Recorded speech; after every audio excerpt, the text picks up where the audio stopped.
Bonjour et bienvenue dans Destination Bonheur. Aujourd'hui, je vais vous parler du prunier mirobolant. C'est un arbre qui pousse spontanément dans la région toulousienne, mais très probablement aussi dans beaucoup d'autres régions.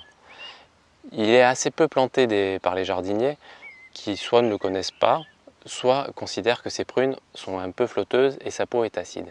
Et pourtant, c'est un arbre au potentiel énorme qui gagne vraiment à être connu et c'est ce que je vais vous montrer dans cette vidéo.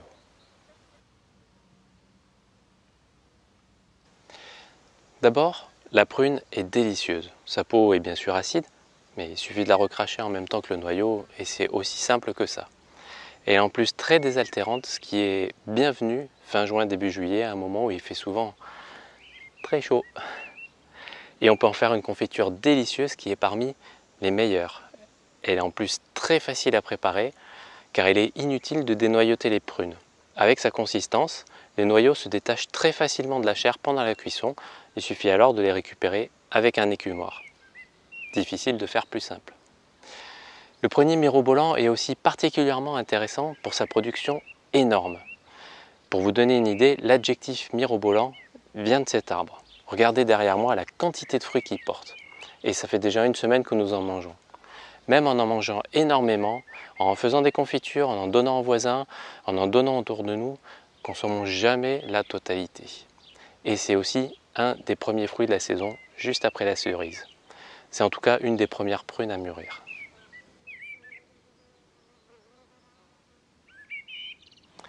Mais il a encore beaucoup d'autres intérêts, et notamment celui d'être extrêmement facile à cultiver.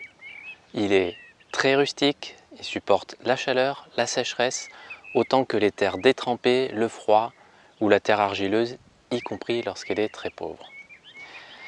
Il drageonne beaucoup, ce qui vous permet de le multiplier très facilement, mais il repousse aussi très facilement à partir des noyaux.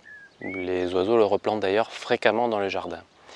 Et c'est un énorme avantage de cet arbre, parce que comme il repousse spontanément dans le jardin, qu'il est particulièrement rustique et vigoureux, ça en fait un porte-greffe parfait pour toutes les prunes.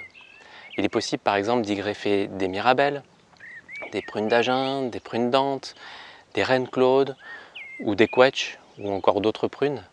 Et quand le porte-greffe a poussé sur place, aucun besoin d'arrosage, ce qui est vraiment très intéressant. C'est d'ailleurs ce que nous avons fait cette année et nous avons réussi des greffes de chacune de ces variétés.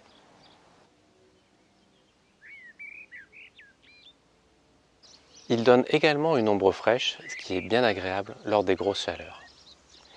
Certains pruniers mirobolants ont aussi un feuillage rouge, ce qui peut apporter une belle couleur au jardin. Vous voyez derrière moi, ce sont deux pruniers mirobolants que la nature nous a offerts, car ils ont poussé spontanément, et dont un est au feuillage rouge et l'autre est au feuillage vert.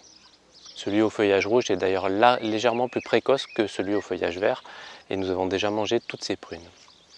C'est aussi un arbre qui pousse très vite, car les deux pruniers derrière moi doivent avoir à peu près 4 ou 5 ans, je pense, et ça fait déjà 2 ans qu'ils produisent. Et on peut encore trouver d'autres utilisations pour cet arbre vraiment formidable.